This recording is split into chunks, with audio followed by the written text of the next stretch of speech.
All right, opening statement, then we'll go Zach.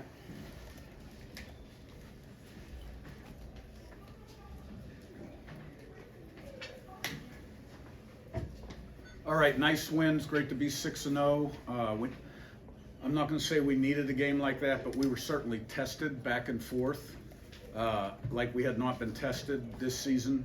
Most of our wins have been pretty decisive. The Maryland game, we kind of took control in the second half, and they were able to close the gap a little bit. But this was back and forth, and was really proud of the offense, the whole team first of all. But the offense kept responding with touchdowns when they needed to. Probably wasn't our best game defensively. Well, not even probably, it wasn't. It started with us letting the quarterback out of the pocket on third down early in the game. But I really liked the way we finished the game defense the last two drives. I really liked that a lot. That was awesome. And our kicking game was solid, and made our field goals when we needed to. So to go on the road and get a Big Ten win, that's a great thing. Looking forward to the bye week, and everybody could use a day off. And I think for the players, it's a good time to kind of get rejuvenated a little bit. And, we'll use it constructively. We have an older team. I'm not really concerned about them so much reading about their accolades on social media and the paper, because they've been around the block a little bit. And they'll be reading a lot about how, we aren't good enough to do this and that. I want the chip on their shoulder to keep growing is what I want. Zach, and you're right, then Niz. Curt, you talked about the last 2 weeks. Maryland a lot more today. Northwestern pushing you. Northwestern being able to kind of punch back. What do you learn about this team after some dominant wins early in a game like this where they do have to respond? Well, today, we passed the test because it was a new kind of test on the road, and some real back and forth momentum and adversity, and we responded. So, but we have an older veteran team. We've got a lot of older guys playing football for us. So, and the quarterback's been outstanding in offense. There's so many playmakers, and all starts up front with the line. And Zach does a great job. And so it seems like every time when the offense has needed to respond with a touchdown this season, they have. And we can play better on defense, and we will.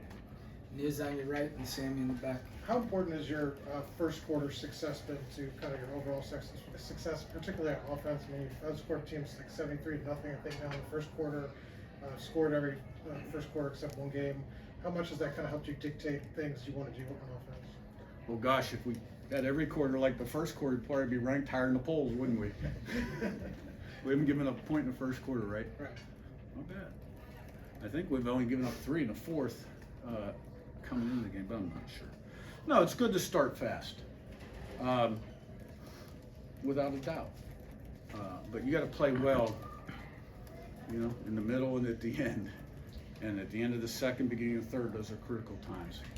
But it's great to start fast, and offensively we're playing pretty well. We are, and we're 6-0 as a football team.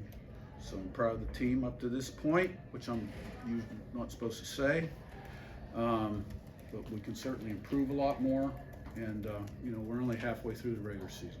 Sammy in back and Jack on your left. Coach Jalen Walker didn't play the second half.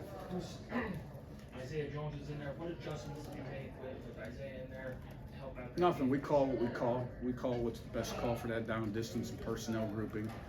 And then when they put 2 tight ends on the field, we have a package, a little different kind of package, and 21 went in there. So we'll see how Jalen is on Monday. But he's had some injuries in the past that medical staff didn't think he'd play again, and he's back there like 2 weeks later. So we'll see. Jack on your left and Zach. Yeah, Curt, the connection that Curtis and Elijah Surratt have built, I guess 6 games into the career, it seems like they're always finding each other on like 3rd and 4th down. Do you think that's kind of rare, I guess, only having 6 games together with each other, and what do you kind of attribute that connection Well, you got to? 2 committed, dependable guys, right? And Surratt, he did maybe have his hands on one today that wasn't complete, but they certainly do have that trust. But I think he's got trust with a lot of those wideouts, which is why we're rolling the way we are. Zach and then Jared. You mentioned it wasn't maybe the best defensive display from your team today. What were the struggles? What were the reasons for those throughout the early parts of the game, and then what changed those last 2 drives? Problem we were having was third down, and it started with when we let the quarterback out of the pocket. And then on one deep, when we're in right perfect position to play the ball, and they come up with it. So, but I thought, we finished the game like a championship team. Jared in front and Daniel. Defensive line had 3 guys out today. Do you feel like that maybe kind of led to a little bit of the struggles? Just not Our having D line did Yeah. 3. Collins, Harrison, and Landino. Well, Landino's been rolling into 2 deep, and he's a freshman. And really, Robbie and Collins have been out since camp. And Robbie is not into 2 deep. So the only guy really, we were down a freshman that's played in 3 games.